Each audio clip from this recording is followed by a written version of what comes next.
Hi, dear bankers. Welcome to EduTap. This is JAP 10-minute a day series of Indian economy and Indian financial systems. आज हम करने वाले हैं module B का एक बहुत ही important concept that is money multiplier. Money multiplier although हम ऑलरेडी एक बार 10 मिनट ही सीरीज में कवर कर चुके हैं, बट उस टाइम हमने इसे पढ़ा था along with velocity of money, और हमने बहुत ही एक सरफेस लेवल पे एक क्विक अंडरस्टैंडिंग करी थी कि मनी मल्टीप्लायर क्या होता है।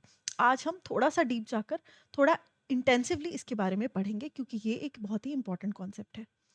तो चलिए स्टार्ट करते हैं। बट स्टार्ट करने से पहले मैं आपको बता दूं कि किसी भी एग्जामिनेशन के लिए प्रीवियस ईयर क्वेश्चंस जो होते हैं वो बहुत ही इंपॉर्टेंट रोल प्ले करते हैं। और अगर आप जैब टारगेट कर रहे हो तो लेट मी टेल यू कि हमने प्रिपेयर किया है आपके लिए एक प्रीवियस ईयर क्वेश्चंस का एक पूरा डॉक्यूमेंट, जिसमें आपको मिल जाएंगे important topics and most important MCQs. इन्हें आप एक्सेस कर सकते हैं डिस्क्रिप्शन में दिए लिंक में जाके। तो चलो स्टार्ट करते हैं। Money multiplier, as the name suggest, क्या होता है मनी मल्टीप्लायर?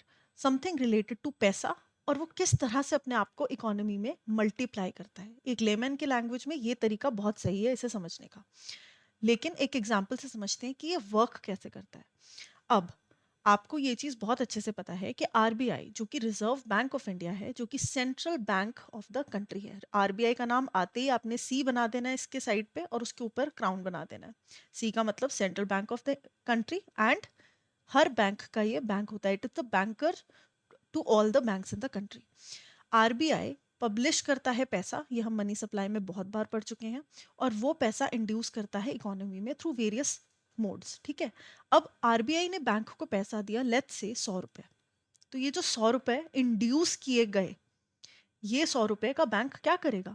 बैंक कुछ हिस्सा रिजर्व में रखेगा और बाकी का हिस्सा दे देगा लोगों में एज लोन्स। ये जो हिस्सा बैंक अपने पास रखता है as reserve, that is called reserve money. और अलग अलग टाइप के रिजर्व के फॉर्म्स में ये पैसा रखा जा सकता है, जैसे कि CRR, SLR एंड ऑल। ये वो पैसा होता है, या ये वो परसेंटेज होती है जो कि बैंक्स को अपने पास बुरे समय के लिए रिजर्व रखना जरूरी है। ठीक है। ऐसे कुछ नॉर्म्स हैं, कुछ पॉलिसीज हैं, जिसके तहत बैंक्स को कुछ पैसा जो उनके पास आ रहा है, कुछ परसेंटेज ऑफ दैट पैसा हमेशा रिजर्व के रूप में रखना है अपने पास। बाकी का ये जो 60 रुपए हैं, लेट्स से ये 40 रुपए 40% के रेट पे बैंक ने अपने पास रिजर्व रख लिया। बाकी का जो 60 रुपए है, ये बैंक ने दे दिया कार खरीदने के लिए एक लोन लेते हुए आदमी को। ठीक है। ये ए आया, इसने कहा मुझे कार खरीदनी है, प्लीज मुझे लोन दे दो 60 रुपए का। बैंक ने कहा ठीक है, मेरे पास ये 60 रुपए पड़े हैं, तुम ये लोन लो, और 1 साल के बाद ये लोन तो तुम वापस करोगे, साथ में इसका इंटरेस्ट देना, that will be accounted as banks income, right? तो बैंक ने ये पैसा लेंड कर दिया। अब इस 60 रुपए से ये क्या करेगा? इंसान गाड़ी खरीदेगा, यानी कि गाड़ी का जो डीलर है उसे ये 60 रुपए दे देगा और कार अपने पास ले आएगा। तो मुझे एक बात बताओ, ये जो लेंडिंग वाला पैसा था, ये अब घूमकर कार डीलर के पास आ गया या नहीं?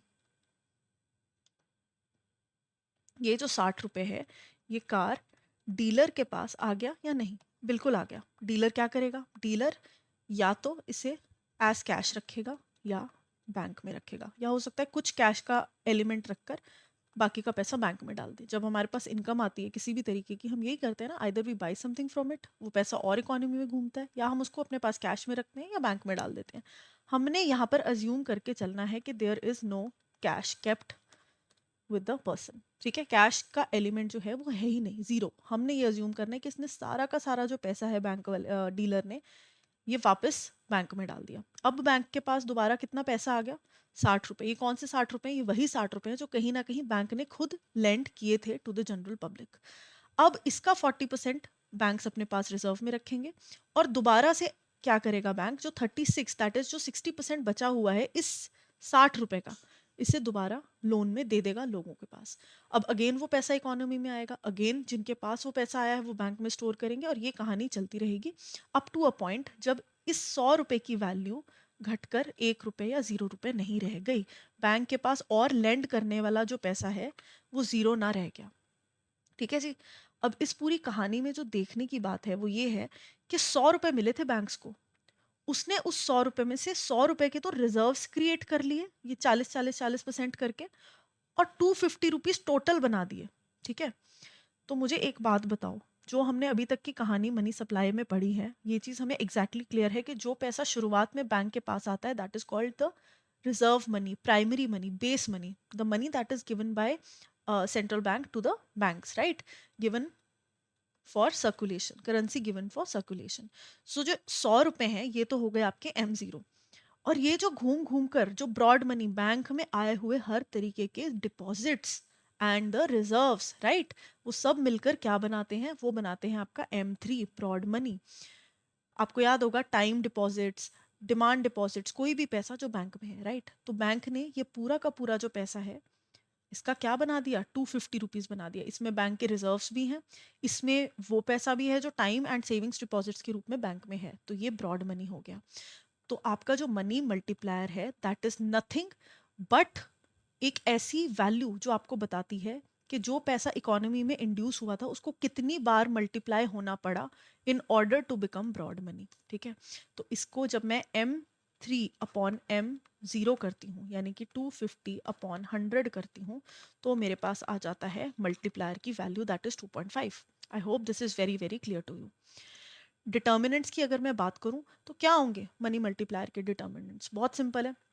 जो करेंसी टू डिपॉजिट रेशो है, यानी कि यहाँ पर जो मैंने अज्यूम कर लिया था कि कैश में कुछ पैसा रखा ही नहीं जा रहा, there is no cash kept. ठीक है, तो करेंसी टू डिपॉजिट यानी कि यहाँ पे 100% थी करेंसी टू डिपॉजिट की रेशो, कि जो पैसा लोगों में लैंड हुआ वो साथ के साथ सारा डिपॉजिट हो गया, राइट। तो वो डिटरमाइन करता है कि मनी मल्टीप्लायर क्या होगा, बिल्कुल करता है।